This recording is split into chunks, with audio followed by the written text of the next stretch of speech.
King Edward sat alone in his private study, the weight of the crown seeming heavier than ever before. The mahogany desk before him held documents that would change everything. Divorce papers that had arrived that morning from his wife, Queen Isabella's lawyers. After 35 years of marriage, the woman he had loved since university was ending their union, citing irreconcilable differences and the strain of royal life. The irony wasn't lost on him. Just 2 years ago, Edward had ascended to the throne following his father's peaceful death, promising to modernize the monarchy and bring it closer to the people. Isabella had stood beside him during the coronation, radiant in her sapphire gown, smiling for the cameras as they had done countless times before. But behind those practiced smiles lay decades of accumulated resentment, missed family dinners due to state obligations, and the gradual erosion of intimacy that royal protocol demanded. Edward's hands trembled slightly as he reached for his private phone to call his eldest son, Crown Prince Alexander. At 32, Alexander had always been the dutiful heir, but Edward knew this news would devastate him. The prince had built his own marriage to Princess Catherine on the foundation of his parents' seemingly unshakable partnership. How could he explain that even royal love stories sometimes ended in courthouse documents and custody arrangements? The study door opened without a knock, a privilege reserved only for immediate family. Princess Victoria, Edward's younger sister and the kingdom's most beloved royal, entered with her characteristic no-nonsense stride. At 58, she had never married, dedicating her life instead to humanitarian causes and serving as the family's unofficial crisis manager. Her silver hair was pulled back severely, and her dark eyes held the kind of determination that had helped her negotiate peace treaties in 3 different countries. "The papers are already calling it the scandal of the century," Victoria announced, dropping a stack of tabloids onto Edward's desk. The headline screamed variations of "Royal Marriage in Ruins" and "Queen Isabella Seeks Freedom." Some publications had managed to obtain photos of Isabella leaving the palace with suitcases, her face hidden behind oversized sunglasses, but her body language speaking volumes about her resolve. Edward studied the images of his estranged wife and felt a familiar pang of loss mixed with relief.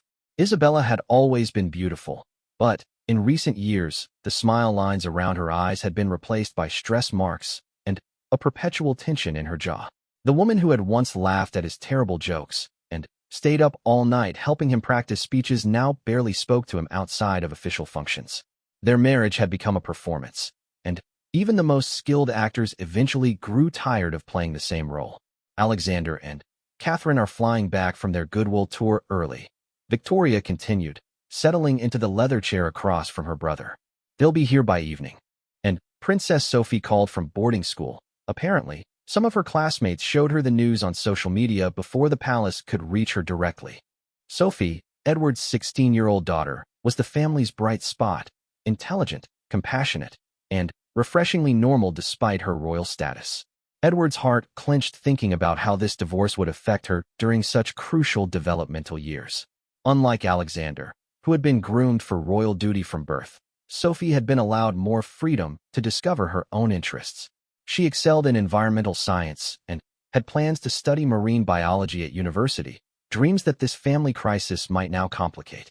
Victoria leaned forward, her expression softening slightly. "Edward, I know this feels overwhelming, but we've weathered worse storms. Remember the constitutional crisis when father wanted to abdicate? Or when Alexander was photographed at that unfortunate party during university? The monarchy has survived because it adapts." But Edward wasn't convinced that adaptation would be enough this time. The divorce papers spelled out Isabella's demands clearly. She wanted to retain her royal title for Sophie's sake, but live independently, splitting time between their country estate and a private residence in Switzerland.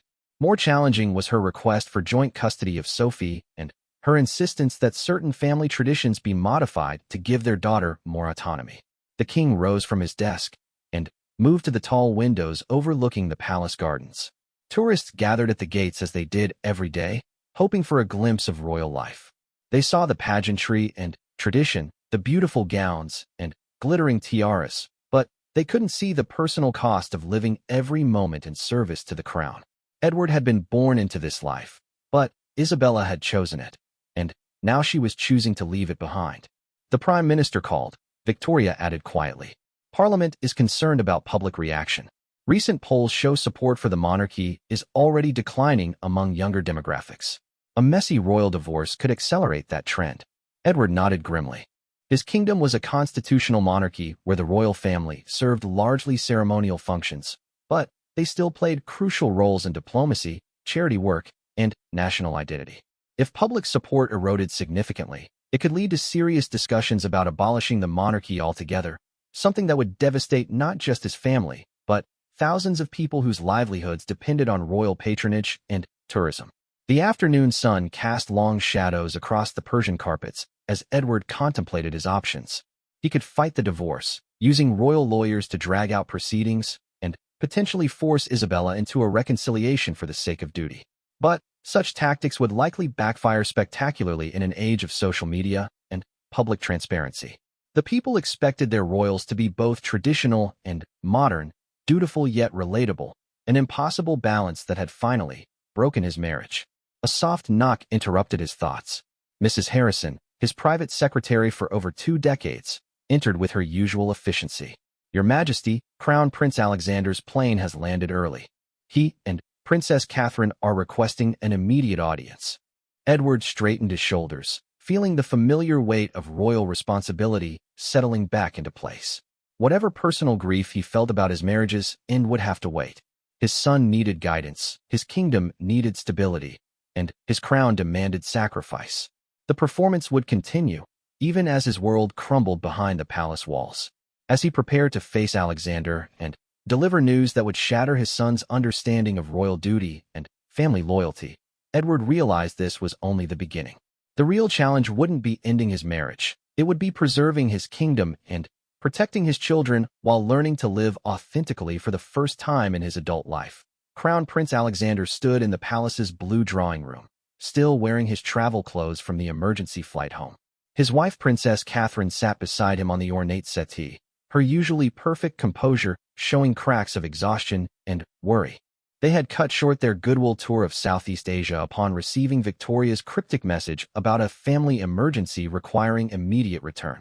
The prince had spent the entire 8-hour flight imagining scenarios. Perhaps his father had suffered a health crisis, or maybe there had been a security threat against the family. Never in his wildest speculation had he considered that his parents' marriage, which he had always viewed as the gold standard of royal partnerships, was dissolving before his eyes. "I don't understand," Alexander said for the 3rd time since his father had delivered the news. "Last month at the state dinner for the German chancellor, you and mother seemed..." He trailed off, trying to recall specific details that might have hinted at marital trouble. But royal training had taught them all to maintain appearances regardless of private turmoil. King Edward sat across from his son, looking older than his 63 years. The divorce papers lay between them on the coffee table like a physical barrier. "Your mother and I have been growing apart for years, Alexander. The demands of the crown, the constant scrutiny, the inability to have private conversations without wondering if staff might overhear. It takes a toll that perhaps we didn't fully anticipate when we married." Catherine, who had been quietly absorbing the news, finally spoke. "What will this mean for the succession? For our children?" Her hand instinctively moved to her still flat abdomen. She and Alexander had been trying for their first child for 2 years, a fact that the press speculated about constantly, and that added pressure to their own relationship. "Nothing changes regarding succession," Edward assured them. "Alexander remains heir apparent, and when you have children, they will follow in the line of succession as established. Your mother and I failing as a couple doesn't invalidate the institution itself." But Alexander could see beyond his father's reassuring words. Public perception mattered enormously in their constitutional monarchy. If the king himself couldn't maintain a stable marriage, how could citizens trust the royal family to provide moral leadership and national continuity? The very foundation of their legitimacy rested on representing ideal values and family stability. Princess Victoria entered the room carrying a tea service, though everyone knew she was really there to provide emotional support and practical guidance. "The palace communications team is drafting a statement," she announced. "We're emphasizing mutual respect, commitment to shared duties regarding Sophie, and the king's continued dedication to his constitutional role." "What about mother?" Alexander asked. "Will she continue her patronages?" "Her charity work." Queen Isabella had been patron of over 200 organizations during her reign, from children's hospitals to environmental conservation groups. Her sudden withdrawal could devastate many causes that depended on royal support for funding and public attention. Edward rubbed his temples where a headache was forming. She wants to maintain selected patronages, particularly those focused on mental health and education. But she's requesting to step back from state functions and ceremonial duties. This was perhaps the most challenging aspect of the divorce from a constitutional perspective. The Queen Consort played specific roles in state visits, parliamentary ceremonies, and diplomatic functions that couldn't simply be eliminated. Catherine leaned forward, her expression thoughtful. Could I gradually take on some of Mother's duties? I know I lack her experience, but I could learn. The suggestion was both generous and strategic. By stepping into a more prominent role, Catherine could help fill the gap while also raising her own profile as the future Queen Consort. That might work for some functions, Victoria mused, but there are constitutional issues to consider. Catherine isn't yet queen, and some ceremonies specifically require the current queen's participation. We might need to petition Parliament for modifications to certain protocols. Alexander stood and began pacing, a habit he'd developed during stressful situations. Have you considered the timing of this announcement? We're 6 months away from the Commonwealth Summit, 3 weeks before Sophie's important exams, and just 2 months after my cousin Prince David's wedding generated positive press for the family. This will overshadow everything. His father's expression hardened slightly. Alexander, I appreciate your concern for royal scheduling, but this isn't a public relations decision. Your mother and I can't continue living a lie for the convenience of the monarchy's calendar. That kind of thinking is exactly what drove us apart in the first place. The rebuke stung, but Alexander recognized its truth. He had been raised to consider royal duty above personal happiness, to view his private life through the lens of public service. Watching his parents' marriage crumble forced him to examine his own relationship with Catherine and wonder if they were heading down the same path of duty-bound disconnection. Catherine seemed to read his thoughts. What I don't understand is why now? Why after 35 years? What changed? Her question hung in the air, and Edward's hesitation before answering suggested there were layers to this story not yet revealed. Your mother received an offer, he finally said. The University of Geneva wants her to head their new Institute for International Humanitarian Law. It's a position that would allow her to use her education and experience in meaningful work, but it would require relocating to Switzerland for at least 3 years. This revelation reframed everything. Queen Isabella hadn't simply decided to abandon royal life. She had been presented with an opportunity to pursue professional fulfillment that her royal role had never allowed. Her degree in international law had been largely ornamental for 3 decades, useful for understanding diplomatic protocols, but never applied in actual practice. She wants to take the position, Victoria observed. It wasn't a question. She deserves the chance, Edward replied firmly. Isabella sacrificed her career ambitions when we married. She's given 35 years to the crown, raised our children, supported countless causes, and maintained dignity through every crisis. If she wants to spend her remaining productive years doing work that genuinely matters to her, I won't stand in her way. Alexander felt his worldview shifting fundamentally. He had always assumed that royal duty, while demanding, provided its own form of fulfillment through service to the nation. The idea that his mother had spent decades feeling professionally unfulfilled, that she viewed her royal role as a sacrifice rather than a calling, challenged everything he believed about their family's purpose. What about Sophie? Catherine asked gently. How is she handling this? Edward's composed facade finally cracked slightly. She's devastated, but trying to be mature about it. She asked if this means she's no longer really a princess, if she'll have to choose between her parents, if her future children will still be royal. I assured her that nothing changes her status, but I know she's questioning everything she thought she understood about family and duty. The room fell silent as they absorbed the full implications. This wasn't just a marriage ending. It was a fundamental challenge to the modern monarchy's ability to balance personal authenticity with institutional requirements. If Queen Isabella could walk away from royal duty for personal fulfillment, what message did that send to other family members who might be struggling with their own roles? As if summoned by their thoughts, a palisade knocked and announced that Princess Sophie had arrived from school and was asking to see her father immediately. Edward stood, squaring his shoulders once again.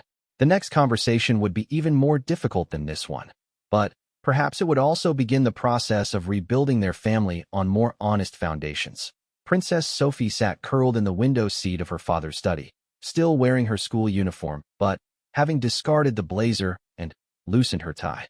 At 16, she possessed a sharp intelligence that made her seem older than her years. But today the weight of adult realities was clearly overwhelming her usual composure. Her dark hair, inherited from her mother, fell like a curtain partially hiding her face as she stared out at the palace gardens. The girls at school were surprisingly kind, she said quietly, breaking the silence that had settled over the room since Edward had finished explaining the divorce details. I expected cruel jokes or snide comments, but most of them just seemed sorry for me. Lady Margaret even shared that her parents divorced when she was 12, and she said the worst part was everyone treating her like she was made of glass. Edward moved to sit in the chair nearest the window seat, close enough to offer comfort, but respecting his daughter's need for space. You're not made of glass, Sophie. You're stronger than you know. Am I, though? Sophie turned to face her father directly, and he was struck by how much she resembled Isabella at that age. The same determined set to her jaw, the same way of tilting her head when processing difficult information. Because I feel like everything I thought I knew about our family was wrong. You and Mummy always seemed so united, so perfect together. If you two can't make it work, what hope do any of us have? The question cut deeper than Edward had expected. Sophie was at an age where she was beginning to form her own ideas about love and relationships, and witnessing her parents' marriage collapse was undoubtedly shaping those developing beliefs in concerning ways. Your mother and I did love each other deeply, Edward said carefully. We still do in many ways. But sometimes love isn't enough to overcome fundamental differences in what people need from life. That doesn't mean love is pointless or that all relationships are doomed to fail. Sophie picked at the embroidered cushion in her lap. Alexander called me before dinner. He's worried I'll blame myself or think I have to choose sides. But honestly, Daddy, I'm more worried about you. Mummy has her new job opportunity, her chance to finally do what she always wanted. What do you have? The perceptiveness of the question startled Edward. In focusing on everyone else's needs and reactions, he hadn't fully considered what his own future looked like. At 63, he was relatively young for a monarch, potentially facing decades more on the throne. The prospect of carrying that burden alone, without Isabella's partnership and support, was daunting. I have my duty to the kingdom, he replied, falling back on the response that had sustained him through every crisis. And I have you and Alexander, and hopefully grandchildren someday. Sophie's expression suggested she found this answer insufficient. That's what you're supposed to say, but what do you actually want? When you're not being King Edward, when you're just Dad or just Edward the person, what makes you happy? The teenager's directness forced Edward to confront questions he'd been avoiding. Royal training had taught him to subordinate personal desires to duty so completely that he sometimes struggled to identify what those desires even were. But sitting here with his daughter, seeing her genuine concern for his well-being, he felt compelled toward honesty. I want to write, he admitted quietly. I've been keeping journals for decades, recording not just official events, but my thoughts about leadership, democracy, the role of monarchy in modern society. I have ideas about constitutional reform, about how we could modernize while preserving valuable traditions. But there's never time for serious writing between state functions and ceremonial duties. Sophie's face lit up with interest. You could publish them. People would be fascinated to read a king's perspective on contemporary politics and social issues. It would be unprecedented. It would also be controversial, Edward pointed out. Constitutional monarchs are expected to remain politically neutral. Expressing opinions on governance could create serious diplomatic problems. But you won't be king forever, Sophie said pragmatically. Alexander will inherit eventually, and then you'd be free to speak more openly. Maybe you could use this time after the divorce to start preparing for that transition, to think about what kind of legacy you want to leave beyond just maintaining the status quo. Her words sparked something Edward hadn't felt in years, genuine excitement about a personal project unrelated to royal obligation. The idea of eventually having intellectual freedom, of being able to contribute to political discourse as a private citizen with unique insights, offered a vision of purpose beyond mere duty. A soft knock interrupted their conversation. Isabella stood in the doorway, having clearly come straight from her own difficult meetings. She looked elegant as always in a simple navy dress, but Edward could see the emotional exhaustion in her posture and the slight redness around her eyes that suggested recent tears. May I join you? Isabella asked, her voice carefully neutral. I think we need to talk as a family about how we'll manage this transition. Sophie immediately made room on the window seat, and Isabella settled beside her daughter with the kind of natural maternal grace that had always made her beloved by the public. Despite everything that had gone wrong between them, Edward felt a pang of pride watching Isabella comfort their child. I've been thinking about the custody arrangements, Isabella began. The lawyers are suggesting a formal schedule, but I'd prefer something more flexible. Sophie should be able to choose where she wants to spend her time based on her own needs and preferences, not some arbitrary court order. What about school holidays? Sophie asked. Will I still spend Christmas here? Summer at Balmoral? All our traditions. Edward and Isabella exchanged a look that carried decades of shared parenting decisions. Despite their marital problems, they had always been united in their commitment to their children's well-being. We'll maintain as much consistency as possible, Isabella promised. Some traditions might evolve, but the important thing is that you feel secure and loved. This divorce isn't about you, Sophie. It's about your father and me recognizing that we've grown into different people who need different things from life. Sophie nodded solemnly, then surprised both parents with a small smile. Actually, in some ways this might be good for me. I've always felt pressure to be the perfect princess because I thought anything less would disappoint you or damage the family reputation. But if you two can make such a dramatic change for the sake of personal happiness, maybe I can feel more free to make my own unconventional choices. Edward felt simultaneously proud of his daughter's maturity and concerned about the implications of her statement. What kind of unconventional choices are you considering? Well, I've been thinking about gap years before university. Maybe working with marine conservation organizations in different countries, getting real-world experience instead of just academic preparation. And I want to study abroad, even if it means being away from royal duties for extended periods. Isabella reached over and squeezed Sophie's hand. Those sound like wonderful opportunities for growth and learning. We should discuss the security implications and practical arrangements. But I don't see any reason why being a princess should limit your educational experiences. As Edward watched his wife and daughter planning Sophie's future with excited energy, he realized that perhaps the divorce wasn't just an ending, but also a beginning. Isabella would pursue her academic career. Sophie would explore her scientific interests with newfound freedom, and he might eventually find time for intellectual pursuits that had been postponed for decades. The immediate challenges remained daunting: public reaction, constitutional complications, family dynamics. But for the first time since Isabella had announced her intention to divorce, Edward felt hopeful about the possibility of authentic happiness for all of them. Perhaps the greatest service he could provide to the monarchy was demonstrating that even royal families could evolve and adapt to changing needs while maintaining their essential values and commitments. 3 weeks after the divorce announcement, the palace was operating under a new kind of controlled chaos. Princess Victoria had essentially moved into the East Wing to coordinate the complex logistics of separating 35 years of shared royal duties while maintaining public confidence in the monarchy's stability. Her temporary office overflowed with legal documents, constitutional precedents, and carefully crafted press releases designed to frame the royal divorce as a mature decision rather than a scandal. Crown Prince Alexander found himself thrust into an unexpectedly prominent role as his mother gradually withdrew from official functions. This morning alone, he had attended a ribbon-cutting ceremony for a new children's hospital wing, hosted a luncheon for visiting Commonwealth dignitaries, and reviewed briefing papers for next week's trade mission to South America. The pace was relentless, and he was beginning to understand why his parents' marriage had suffered under such constant pressure. Princess Catherine had risen to the challenge magnificently, stepping into ceremonial roles with natural grace while maintaining her own charitable commitments. But the strain was showing in small ways. The slight tension in her smile during photo opportunities, the careful way she chose her words during media interviews, the exhaustion that crept into her voice during their private moments together. "We need to talk about staff," Victoria announced during their morning strategy meeting in the blue drawing room. "Several members of the household are requesting clarification about their future positions.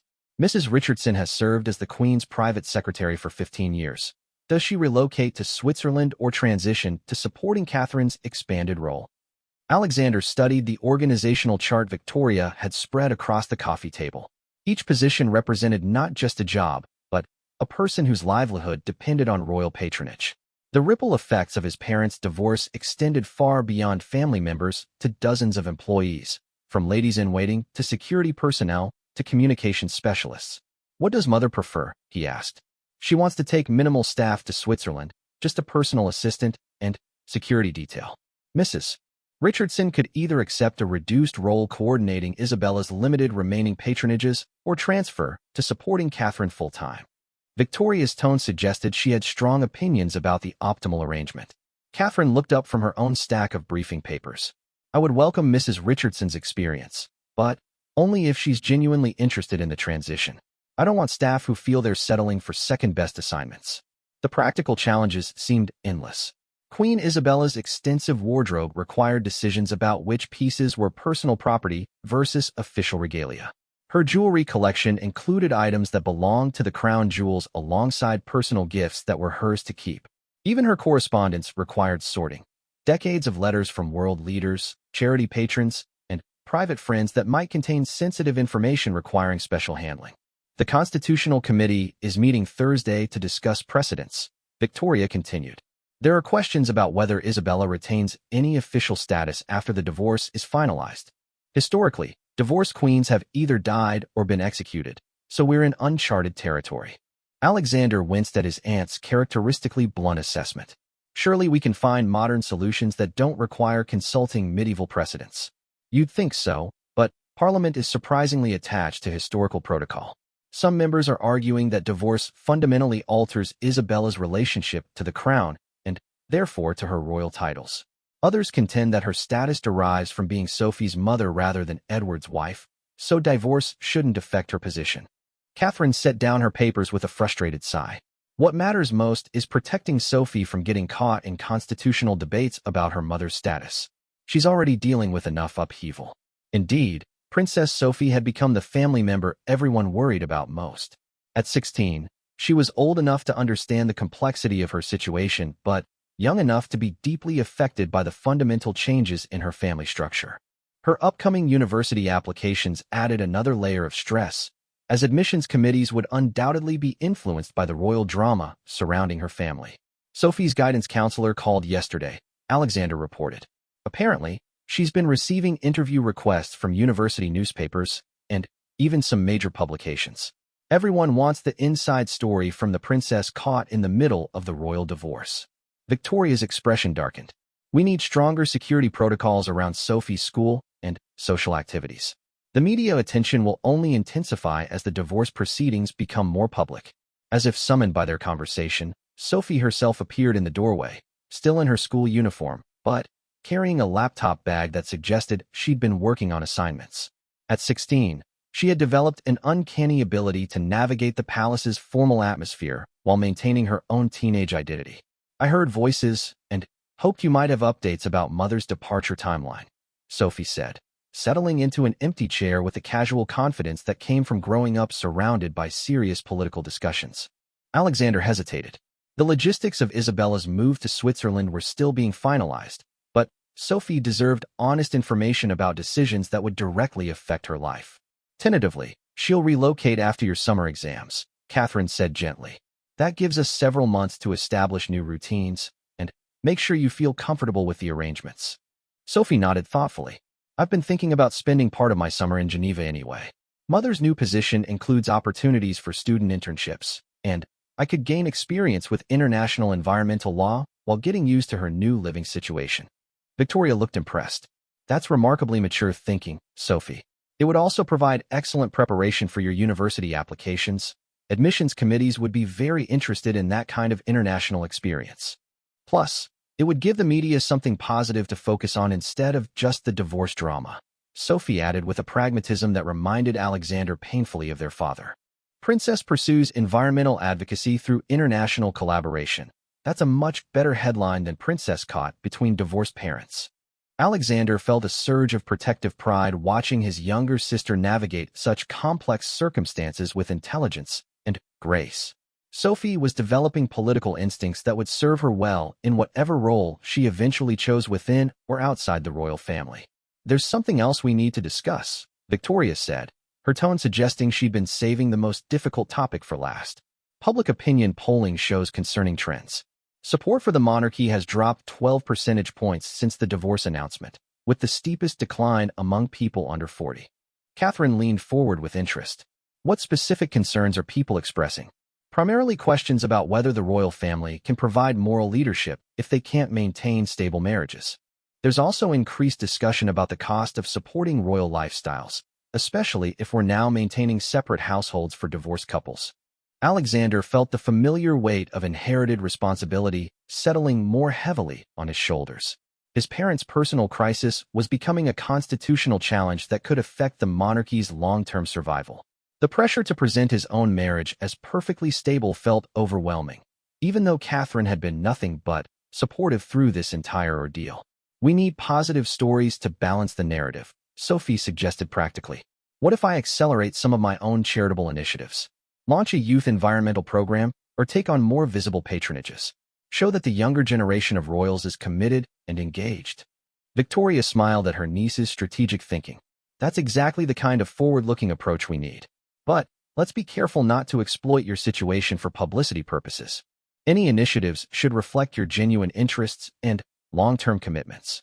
As the meeting continued, Alexander found himself marveling at how his family was adapting to circumstances none of them had ever imagined facing.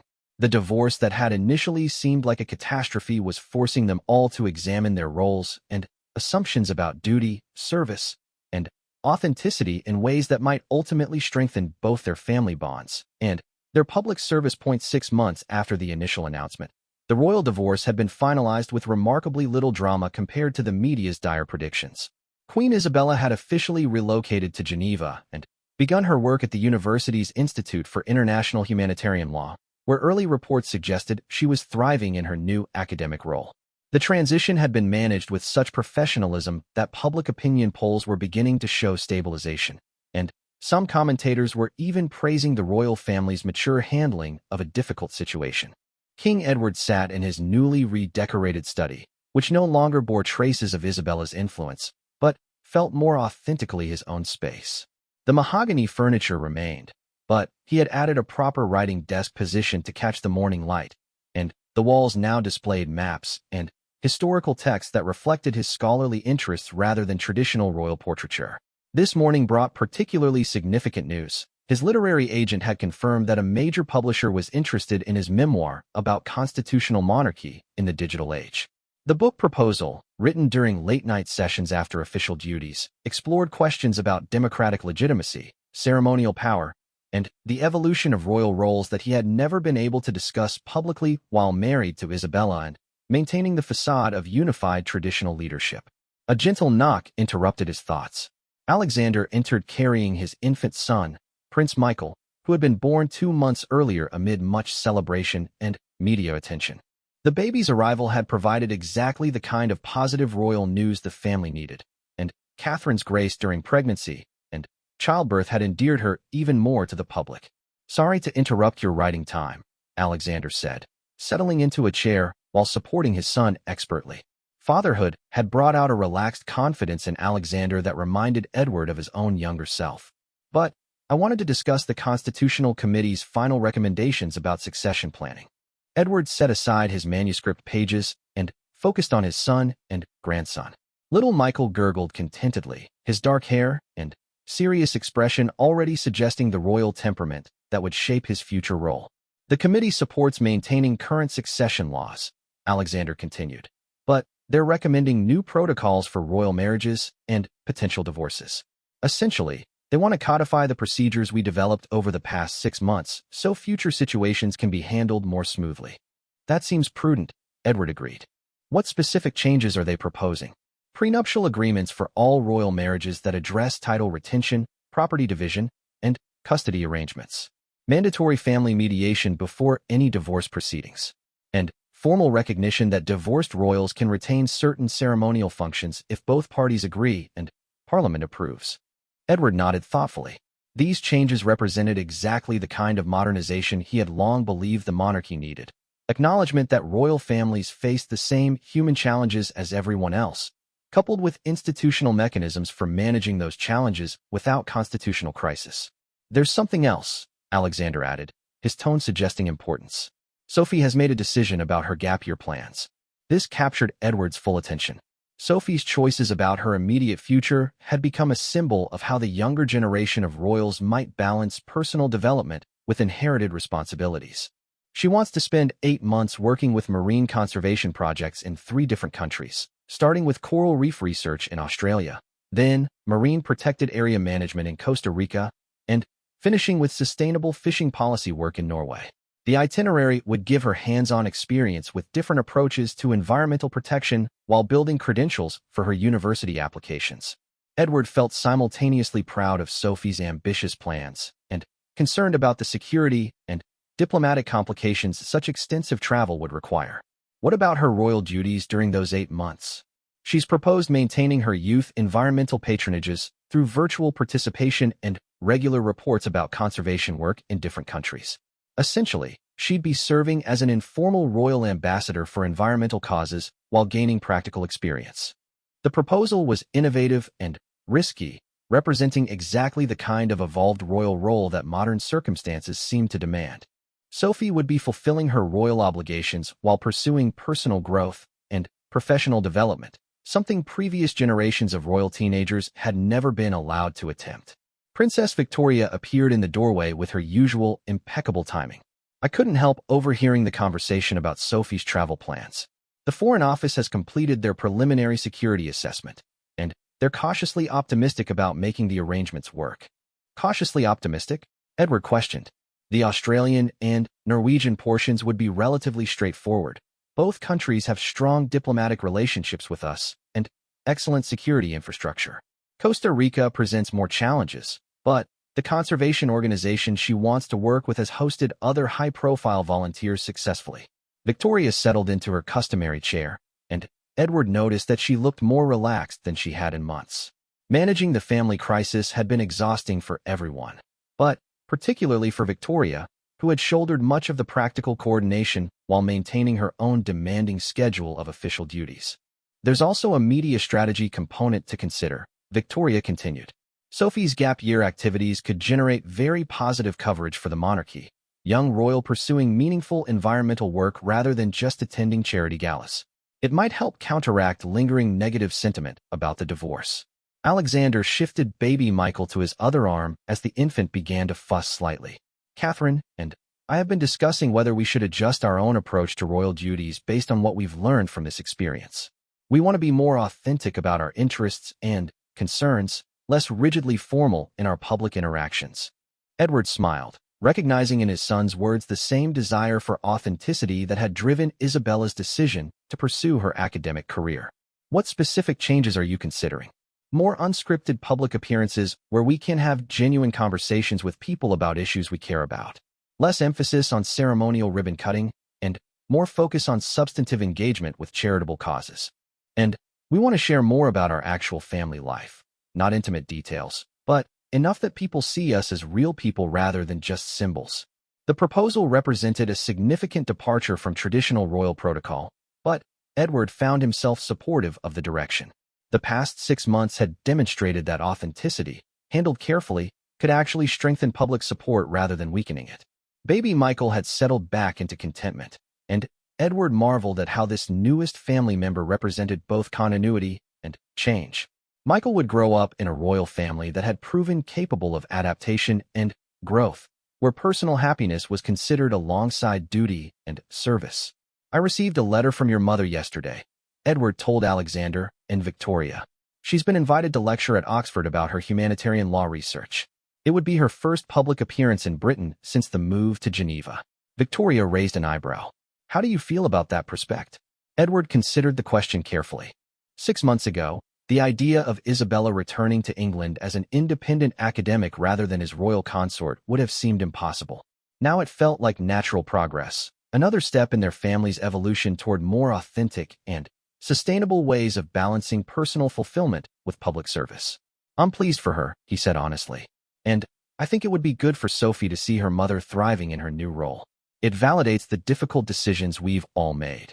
As the afternoon sun slanted through the study windows, Edward looked around at his son holding his grandson, his sister reviewing constitutional documents, and the manuscript pages that represented his own emerging post-divorce identity. The royal family that had seemed to be fracturing 6 months ago was actually becoming stronger and more flexible, better equipped to serve their constitutional role while honoring their individual humanity. The crown's burden, Edward realized, was not lighter now than before, but it was more honestly distributed among family members who were learning to support each other's authentic growth rather than enforcing rigid conformity to traditional expectations. Perhaps that was the true modernization the monarchy had needed all along.